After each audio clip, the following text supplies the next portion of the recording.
boy next door. Hey, representing KOZ. Word up. When you take Boy Next Door and boil them down to their core, the basis of their marketing is built on the kind of image we've seen so many times before. By definition, boy or girl next door refers to a person perceived as familiar, approachable, and dependable, typically in the context of a romantic partnership. The boy next door visual concept appeals itself through its boyfriend-like image and its casual, youthful, and playfully flirtatious themes. Think of Hello by SHINee, or even the brand of early B1A4. The sweet boyfriend-like facade to appeal to young women is a boy group trope that has existed for decades, for those Western and Korean alike, and it's probably one of the biggest reasons why Boy Next Door is so inherently likable. However, though at their core, Boy Next Door's identity follows this classic scheme, they're more than their core. They've got some meat on their bones, aka the meticulously crafted lyrical and visual semantics of their music. They have the classic charm of boy groups we've seen before, but with a totally revamped aesthetic, and I think that is where the majority of their long-term appeal comes from. Let's compare Boy Next Door's Serenade and GOT7's A. The two songs, released almost a decade apart, have the exact same MV concept, but emit totally different feelings, and not just because of the evident generational discrepancy in terms of MV quality. GOT7 has the classic overarching theme of what I call hot shit. Boys acting cool, in cool sets, talking about how cool they are, trying to convince themselves that a girl they like wants them back even though she's evidently not interested.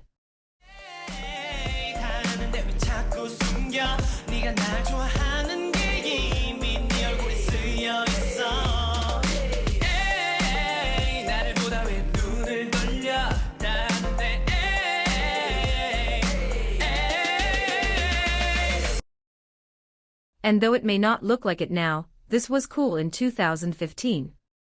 When we look at BND on the other hand, it's the same concept, but everything feels a lot less forced. This might seem like a silly thing to say, but they aren't tryhards. And I mean that genuinely. When we look at the lyrics of Serenade, they're kind of making themselves out to be losers.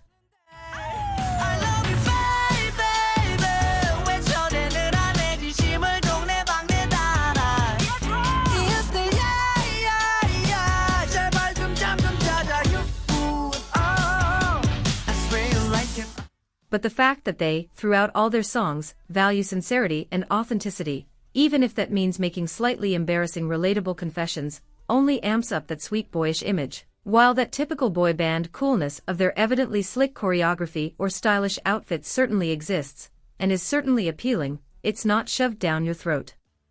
Boy Next Door stands out in that they're not taking themselves too seriously, almost like they're so self-aware of the cliches that innately come with taking on the Boy Next Door concept, that playing into them only makes everything that much more engaging. A lot of their lyrics kind of poke fun at this.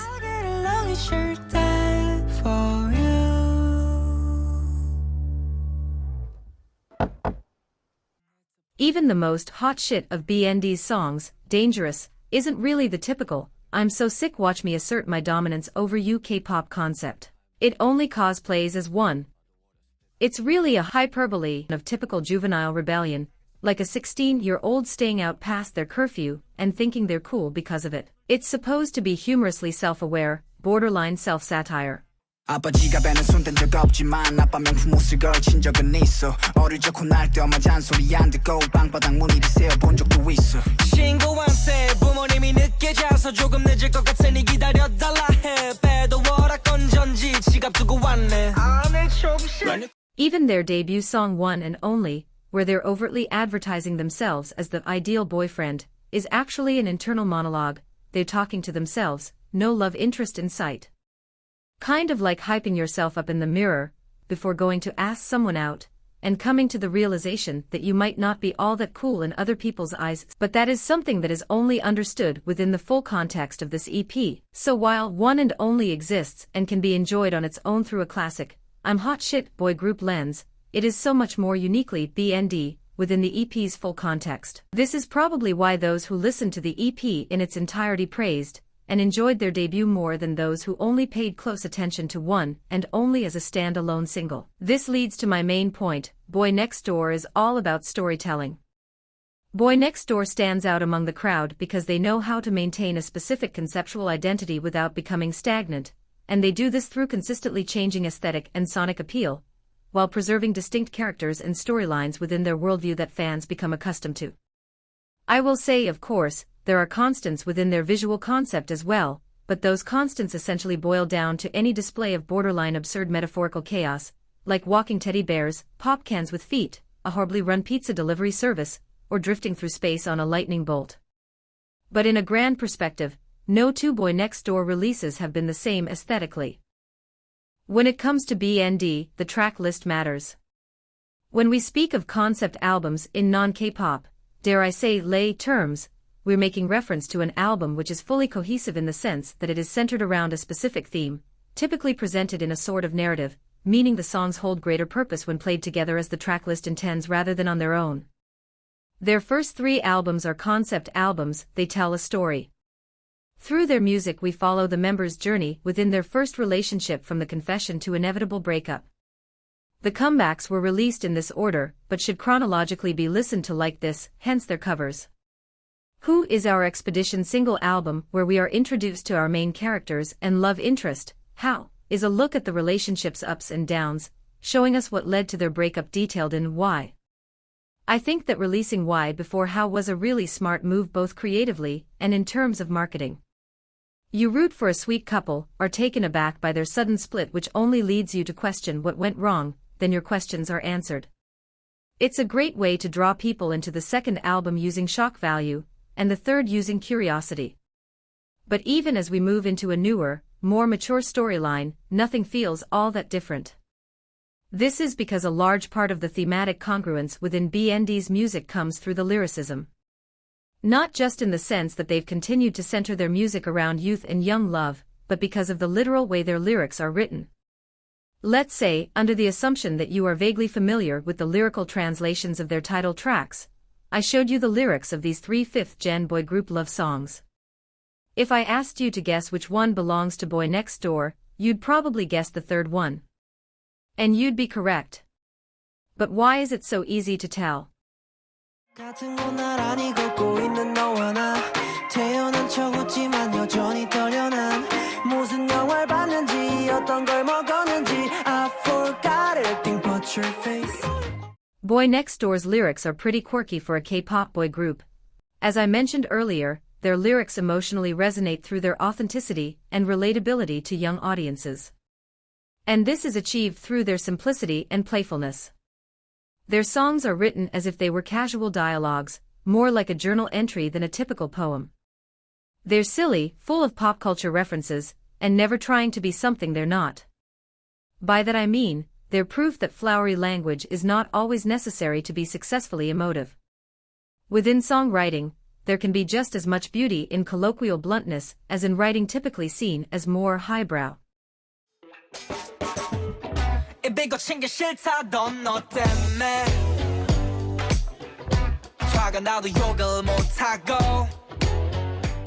This is a specific instance of conflict within this relationship, but is used to illustrate that constriction has rippled far enough to change his regular behavior even when the relationship is over. 너 기대라고 널 펴놓네 어깨는 이젠 지하철 속 장애물일 뿐이야. My favorite line in the song, the classic BND charm that forces you to let out a little giggle, but really meant to illustrate that what was once a dedication to the relationship now acts as nothing but a nuisance.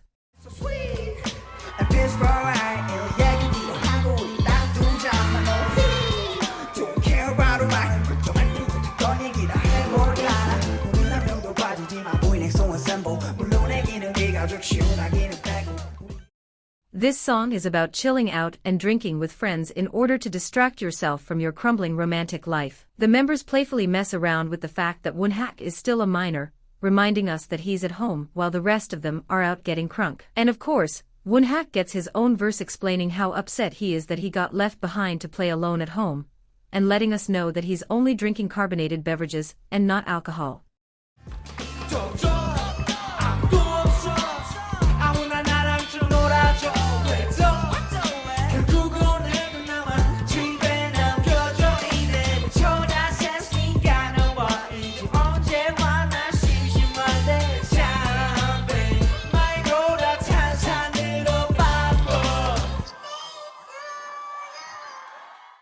But his verse also carries a double meaning, continuing the conceptual storyline being told within this album, just further letting the audience know that he is pretty much through with their relationship, and now sits alone at home, when he used to spend his time having fun with his lover.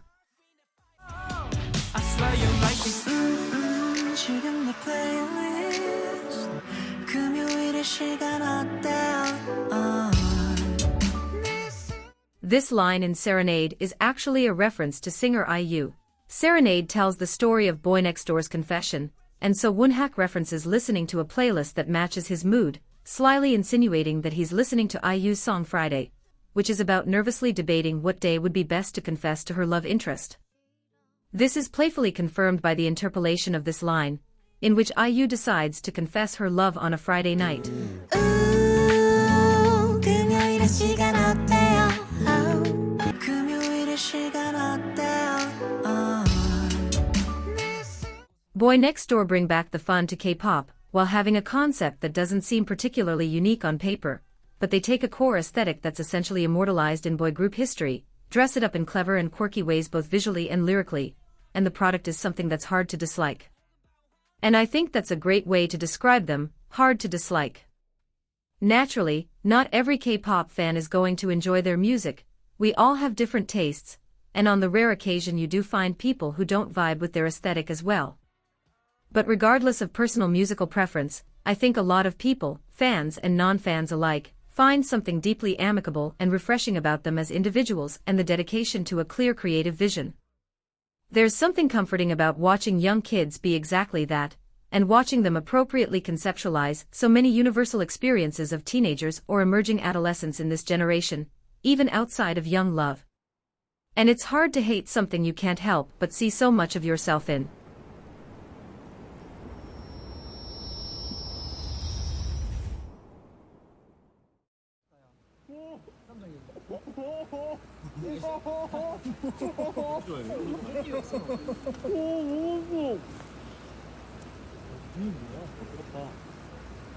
야, 이상혁은 돼지고기를 소고기로 만드는 능력이 있어. 미우다스는 뭐야? 미쳤어. 아, 뜨거. 빨리 먹어.